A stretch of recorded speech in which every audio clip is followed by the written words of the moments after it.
Hai engkau, anak manusia, maukah engkau menjatuhkan, ya menjatuhkan hukuman atas kota yang penuh hutang darah?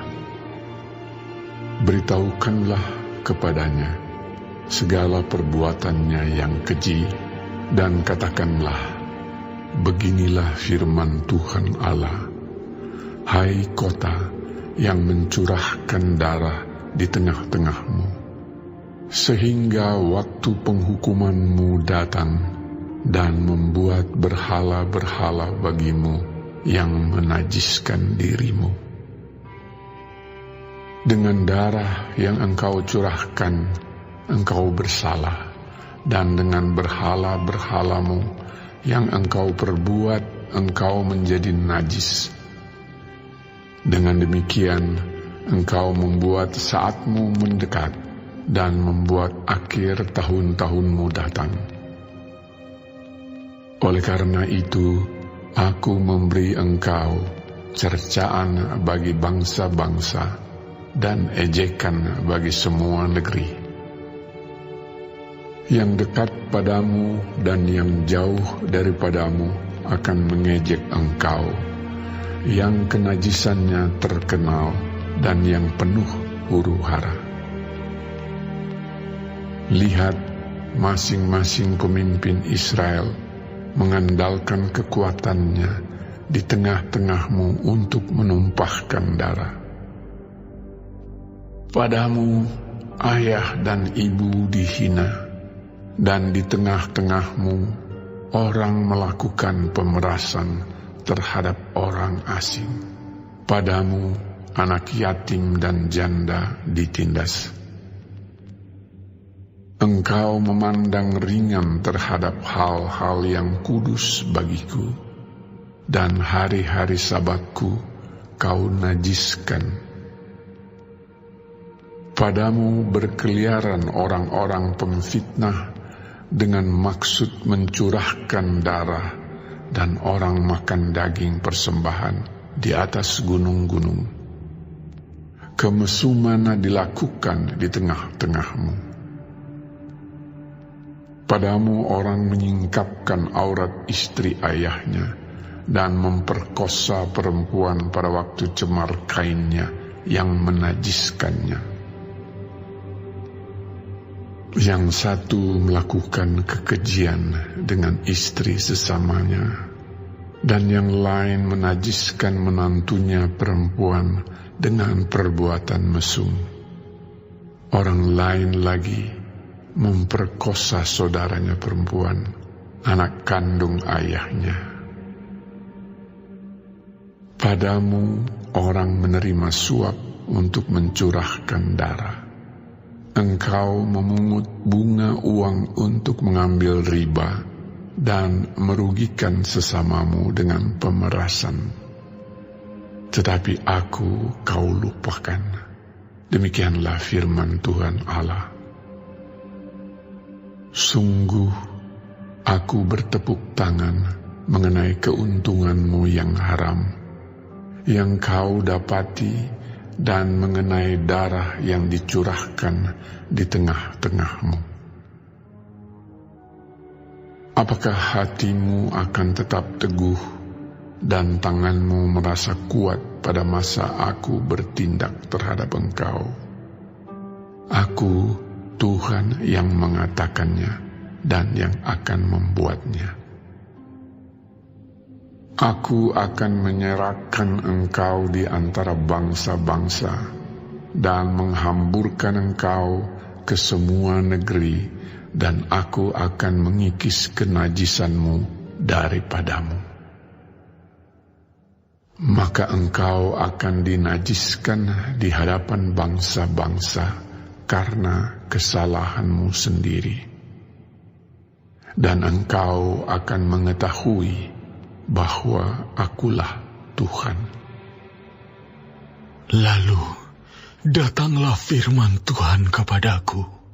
Hai anak manusia, bagiku kaum Israel sudah menjadi sanga. Mereka semuanya adalah ibarat tembaga, timah putih, besi dan timah hitam di dalam peleburan. Mereka seperti sanga perak. Sebab itu, beginilah firman Tuhan Allah.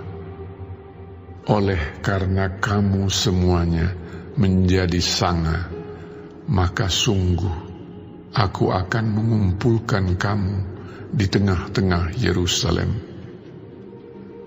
Seperti orang mengumpulkan perak, tembaga, besi, timah hitam, dan timah putih di dalam peleburan dan mengembus api di bawahnya untuk meleburnya. Demikianlah aku akan mengumpulkan kamu dalam murkaku dan amarahku, dan menaruh kamu di dalamnya, dan melebur kamu. Aku akan mengumpulkan kamu dan menyemburkan api kemurkaanku kepadamu, sehingga kamu dilebur di dalamnya. Seperti perak dilebur dalam peleburan, begitulah kamu dilebur di dalamnya. Dan kamu akan mengetahui bahwa aku, Tuhan yang mencurahkan amarahku atasmu. Kemudian datanglah firman Tuhan kepadaku.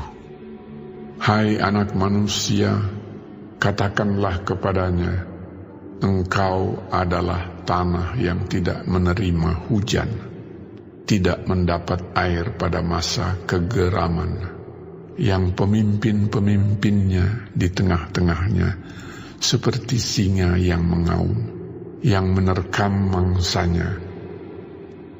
Manusia ditelan, harta benda dan barang-barang yang berharga dirampas. Janda-janda dibuat bertambah-tambah di tengah-tengahnya. Imam-imamnya memperkosa hukum Tauratku dan menajiskan hal-hal yang kudus bagiku. Mereka tidak membedakan antara yang kudus dengan yang tidak kudus, tidak mengajarkan perbedaan yang najis dengan yang tahir. Mereka menutup mata terhadap hari-hari Sabatku. Demikianlah aku dinajiskan di tengah-tengah mereka. Pemuka-pemukanya di tengah-tengahnya adalah seperti serigala-serigala yang menerkam mangsanya dalam kehausan akan darah, yang membinasakan orang-orang untuk menguntungkan diri sendiri secara haram. Dan nabi-nabinya mengoles mereka dengan kapur, dengan melihat penglihatan yang menipu, dan memberi tenungan bohong bagi mereka. Nabi-nabi itu berkata, beginilah firman Tuhan Allah, tetapi Tuhan tidak berfirman. Penduduk negeri melakukan pemerasan dan perampasan, menindas orang sengsara dan miskin, dan mereka melakukan pemerasan terhadap orang asing bertentangan dengan hukum.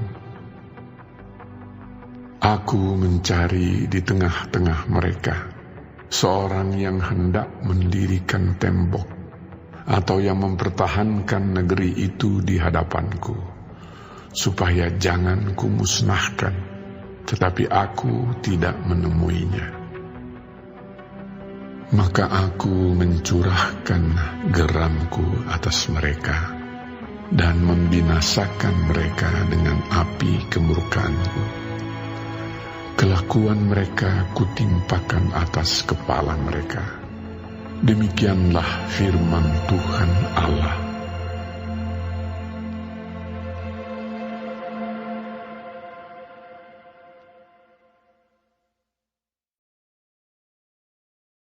Shalom semua jemaat Tuhan, kembali kita di dalam pendalaman Alkitab Clear Sight. Sekarang kita sudah memasuki kitab Yehezkiel 22. Tuhan Yesus memberkati. Yerusalem telah menjadi kota penuh kekerasan dan bermacam-macam kefasikan. Tidak ada lagi rasa hormat akan hal-hal yang kudus, keluarga, golongan miskin dan melarat, kebejatan seksual, merajalela, dan penipuan serta penyuapan adalah peristiwa biasa. Semua ini terjadi karena bangsa itu telah meninggalkan Allah dan firman-Nya. Karena itu Allah sedang menyerahkan kota tersebut kepada hukuman dan kebinasaan yang berat. Dosa yang semakin merajalela, kejahatan yang telah dianggap sebagai sebuah kebenaran. Mereka tidak segan-segan menghina orang tua, menindas anak yatim dan janda. Tidak ada lagi yang mengindahkan hari kudusnya. Pemfitnah dan pemerkosa berkeliaran tanpa ditindak. Pekerjaan menerima suap dan penyembahan berhala sudah dihalalkan di mana-mana. Umatnya yang kudus telah berubah menjadi umat yang bejat, yang bersiap sedia menumpahkan darah. Para imam, pemimpin-pemimpin rohani umat itu juga bukannya setia kepada Allah dan panggilan mereka, tetapi malah memakai jabatan mereka untuk kepentingan pribadi serta menyerahkan diri pada kepuasan dosa. Para imam, pemuka sampai kepada nabi-nabinya, tidak ada seorang pun yang berlaku benar. Akibat dari perlakuan para imam, nabi-nabi tersebut, umat tidak lagi takut akan Allah dan hukuman-Nya. Mereka justru tetap ada di dalam dosa mereka. Di zaman sekarang ini, ada hamba Tuhan yang menghibur jemaat dalam dosa mereka dengan argumentasi bahwa 1. Semua orang berdosa. Yang kedua, kita hidup di dalam arus zaman yang penuh dosa, sehingga mustahil kita luput dari perbuatan dosa. Yang ketiga, kita hanya manusia lemah yang tak sanggup menuruti kriteria kekudusan Allah. Yang keempat, Allah mengasihi kita sebagaimana adanya kita. Yang kelima, Allah memaklumi kedagingan kita yang lemah. Adalah tragedi yang memilukan apabila gereja begitu dikuasai oleh dosa, sehingga Allah tidak dapat menemukan seorang pun di dalam jemaat yang hidup benar. Karena itu, marilah kita memohon dengan sungguh-sungguh, bersyafaat untuk kebangunan rohani atas gerejanya dan semua hamba-hamba Tuhan dan umatnya, supaya mengalami kebangunan rohani, agar murka dan hukuman Allah dapat dihindari. Amin. Tuhan Yesus memberkati.